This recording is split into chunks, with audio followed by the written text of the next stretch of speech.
Hi and welcome to GRVO TV, G's Reviews, Views and Opinions. If you saw one of my previous videos, I did mention briefly at the end that I was doing I should call it a cheap camera challenge. The reason for this was I was getting a little bit fed up with people saying, your pictures are fantastic, but it's because they've got all the gear. It was a specific lot of photos I was showing someone, and they were particularly good. There were some portrait pictures that I'd taken. They'd just come out.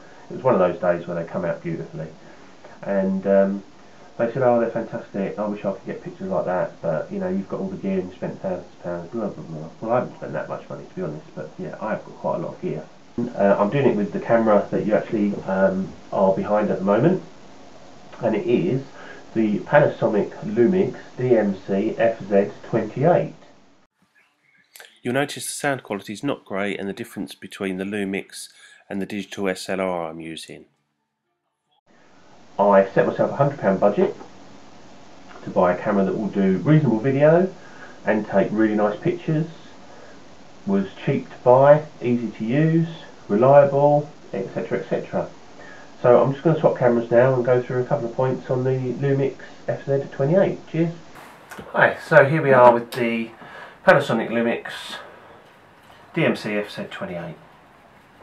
Now I bought this off of eBay for 70 quid, so well within my £100 budget.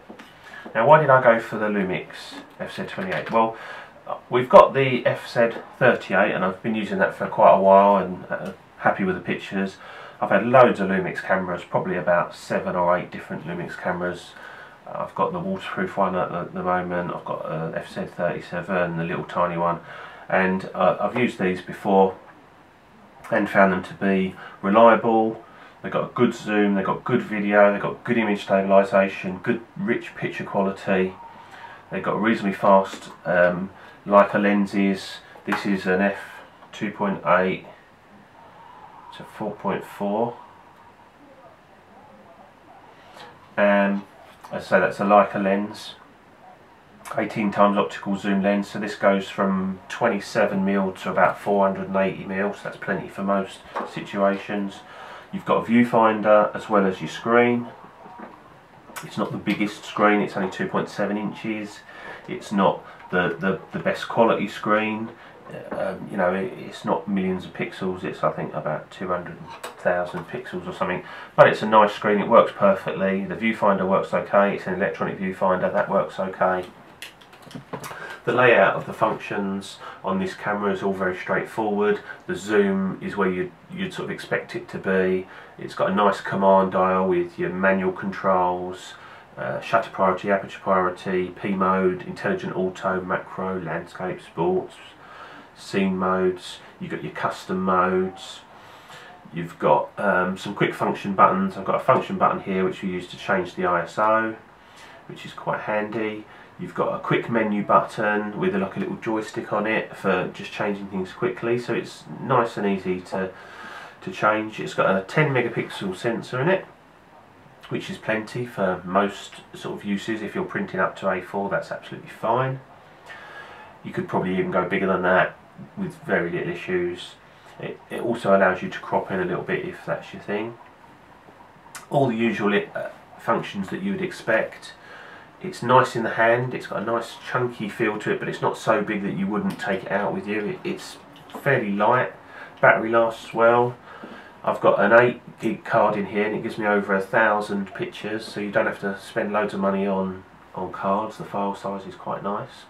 So overall, quite a nice camera. I mean, this particular one that I've spent less than £100 on is in what I would call well used condition. You've got wear where you'd expect it. There's wear on the bottom of the screen in the corners here, there's scuffs on the corners, there's scuffs where it's been sat down underneath here, little again on the corner there, few knocks.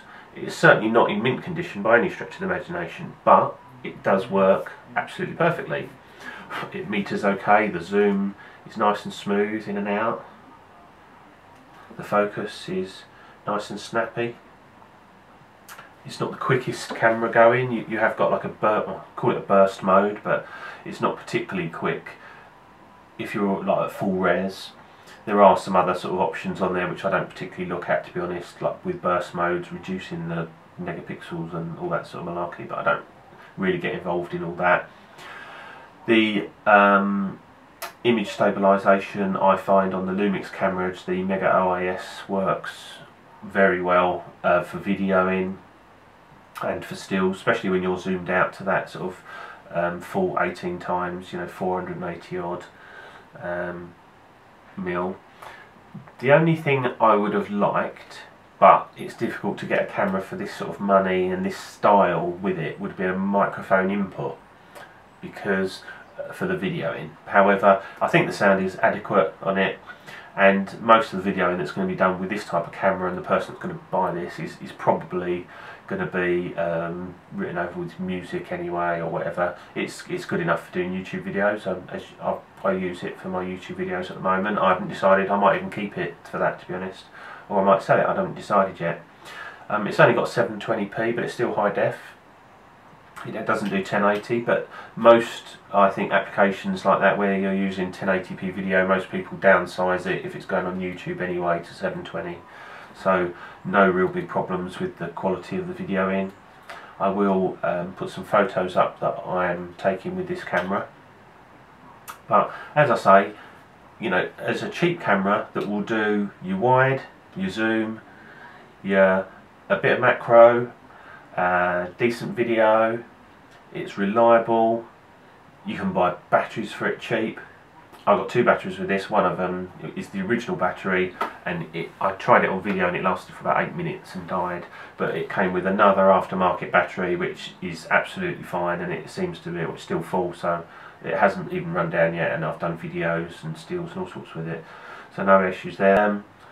Yeah, so that's my sort of cheap camera challenge, and I've hoped I've proved to some people that if you don't want to spend a lot of money, don't moan about it. Get yourself a camera that's a well-known one that suits what you need. If you want something much smaller and thinner, then some of the Lumix TZ series are fantastic.